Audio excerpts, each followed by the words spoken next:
ನಮಸ್ತೆ ಸರ್. ನಮಸ್ತೆ.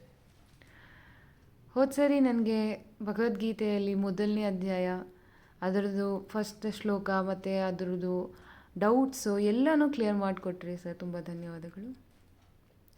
ಇವಾಗ ಎರಡನೇ ಶ್ಲೋಕಕ್ಕೆ ಬರ್ತೀನಿ. ಅದರಲ್ಲಿ ಒಂದು ಡೌಟ್ ಇದೆ ಸರ್. ನಮ್ಮ ಸಂಜಯ ಯಾಕೆ ದುರ್ಯೋಧನನ್ನ ರಾಜ ಅಂತ ಕರೀತಾನೆ ಸರ್? Good question.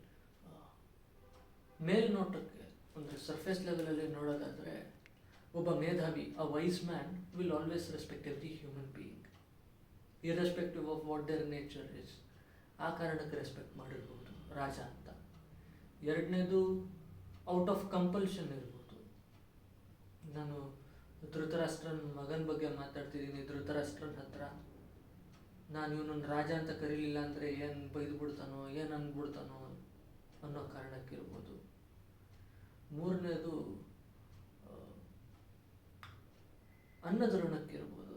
ಯಾಕಂದರೆ ಧೃತರಾಷ್ಟ್ರನ ಚಾರಿಯೇಟರ್ ಇವನು. ನನಗೆ ಇವನು ಇಷ್ಟು ವರ್ಷ ಕಾಪಾಡ್ಕೊಂಡು ಬಂದಿದ್ದಾನೆ, ನಾನು ಇವ್ರ ಮಗನ ಗೌರವ ಕೊಡಲಿಲ್ಲ ಅಂದರೆ ಹೆಂಗಪ್ಪ ಅನ್ನೋ ಆ ಅನ್ನದ ಋಣಕ್ಕಿರ್ಬೋದು ಅಂತ ಹೊರಗಡೆ ನೋಟಕ್ಕೆ ಅನಿಸುತ್ತೆ.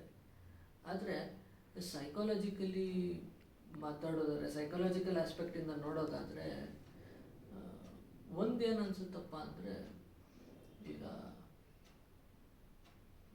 ಒಬ್ಬ ಮನುಷ್ಯ ನಾವು ಹೇಳಿದ ಮಾತನ್ನು ಕೇಳಬೇಕು ಅನ್ನೋದಾದರೆ ನಾವು ಅವ್ರಿಗೆ ಸಾಮದಾನದಿಂದ ಮಾತಾಡಬೇಕಂತೆ.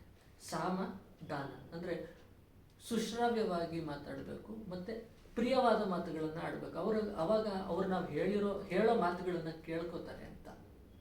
ಆ ಕಾರಣಕ್ಕೋಸ್ಕರ ರಾಜ ವಚನಮ ಬ್ರವೀತ್ ಅಂತ ಹೇಳಿರ್ಬೋದು. ಇದು ಒಂದು ಆಸ್ಪೆಕ್ಟ್. ಯಾಕಂದರೆ ಇದು ನಾನು ಕೌನ್ಸಿಲಿಂಗಲ್ಲಿ, ಥೆರಪಿನಲ್ಲಿನೂ ಯೂಸ್ ಮಾಡ್ತಿರ್ತೀನಿ. ಈ ಕೆಲವರಿಗೆ ಕೆಲವು ರೀತಿ ಸಂಬೋಧನೆ ಮಾಡಿದ್ರೆ ಇಷ್ಟ ಆಗತ್ತಪ್ಪ, ಕೆಲವ್ರ ಎದುರುಗಡೆ ಕೆಲವ್ರನ್ನ ಕೆಲವು ಸಲ ಪ್ರೇಸ್ ಮಾಡಬೇಕಾಗತ್ತಪ್ಪ. ಅದನ್ನು ಆಡುಭಾಷೆಯಲ್ಲಿ ಹೇಳೋದಾದರೆ ಬಕೀಟ್ ಹಿಡಿಯೋದು ಅಂತಾರೆ. ಅದನ್ನು ಮಾಡಬೇಕು ಕೆಲವು ಸಲ. Because we want to get the best out of our communication with them. We have to close our deals with a few people. So, ಇದು ಒಂದು. ಎರಡನೇದು ಬಿಲ್ಡಪ್ ಕೊಡೋ ಕಾರಣಕ್ಕಿರ್ಬೋದು. ಇವನಿಗೆ 10 ದಿನದ ಯುದ್ಧ ನೋಡ್ಕೊಂಡು ಬಂದ್ಬಿಟ್ಟು ಆಮೇಲೆ ಧೃತರಾಷ್ಟ್ರನ ಎದುರುಗಡೆ ಬಂದು ಕೂತ್ಕೊಂಡಿರ್ತಾನೆ ಸಂಜಯ. ಏನಾಗಿರುತ್ತೆ 10ನೇ ದಿನದ ಯುದ್ಧದಲ್ಲಿ ಏನಾಗುತ್ತೆ ಅನ್ನೋದು ನಿಮಗೆ ಗೊತ್ತೇ ಇದೆ. ದ್ರೋಣಾಚಾರ್ಯನ ಕಳ್ಕೊಂಡಿರ್ತಾರೆ ಕೌರವರು. ಅದಾದಮೇಲೆ ಇವನು ಇದೆಲ್ಲ ವಿಷಯನೂ ಹೇಳ್ಬಿಡೋಣ ಅಂದ್ಕೊಂಡು ಇಲ್ಲಿಗೆ ಬರ್ತಾನೆ. ಆವಾಗ ಫಸ್ಟಲ್ಲಿ ಏನು ಹೇಳಬೇಕು, ಏನೋ ಒಂದು ಒಳ್ಳೆ ವಿಷಯದಿಂದ ಶುರು ಮಾಡೋಣ ಅಂತ ಹೇಳ್ಬಿಟ್ಟು ಏನು ಹೇಳ್ತಾನೆ, ಇಲ್ಲ ಈ ಥರ ವ್ಯೂಹಾಕಾರ, ದೊಡ್ಡ ವ್ಯೂಹಾಕಾರವನ್ನು ನೋಡ್ದ ಪಾಂಡವರದು. ಆವಾಗ ಆತಂಕ ಶುರು ಆಗುತ್ತೆ ಧೃತರಾಷ್ಟ್ರಂಗೆ. ತಕ್ಷಣ ಆ ಆ್ಯಂಗ್ಸೈಟಿನ ಕಮ್ಮಿ ಮಾಡೋದಕ್ಕೆ ರೆಸ್ಟ್ ಇಲ್ಲೋ ಆ್ಯಂಗ್ಸಿಟ್ಟೋ ಇರಲಿಲ್ಲ. ಸಂಜಯ್ ಆಡಿದ ಮಾತು ಏನು, ಆ ವ್ಯೂಹಾಕಾರ ಅಷ್ಟು ಘೋರವಾಗಿದ್ದನ್ನು ನೋಡ್ಬಿಟ್ಟು ತಕ್ಷಣ ದುರ್ಯೋಧನ ತಾನೇ ದ್ರೋಣಾಚಾರ್ಯ ಹತ್ರ ನಡ್ಕೊಂಡು ಹೋದ ಅಂತಾನೆ. ನೋಡು, ಪ್ರಾಬ್ಲಮ್ ಬಂತು ಅಂದರೆ ಸೊಲ್ಯೂಷನನ್ನು ಹುಡ್ಕೊಂಡು ಹೋದ. ನಿನ್ನ ಮಗಂಗ ಸಮಯ ಪ್ರಜ್ಞೆ ಇದೆ ಅನ್ನೋದನ್ನು ಧೃತರಾಷ್ಟ್ರನಿಗೆ ಕಣ್ಣು ಕಟ್ಟೋ ಥರ ಹೇಳಿ ಆ ಕ್ಷಣದಲ್ಲಿ ಅದನ್ನು ಮರೆಮಾಚ್ತಾನೆ. ಅಂದರೆ talking on the surface level to make sure that the person is sitting and listening to what you are saying.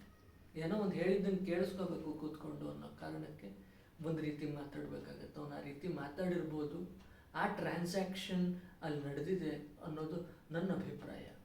I hope I have answered the question. ತುಂಬ ಧನ್ಯವಾದಗಳು ಸರ್. ಅರ್ಥ ಆಯ್ತು.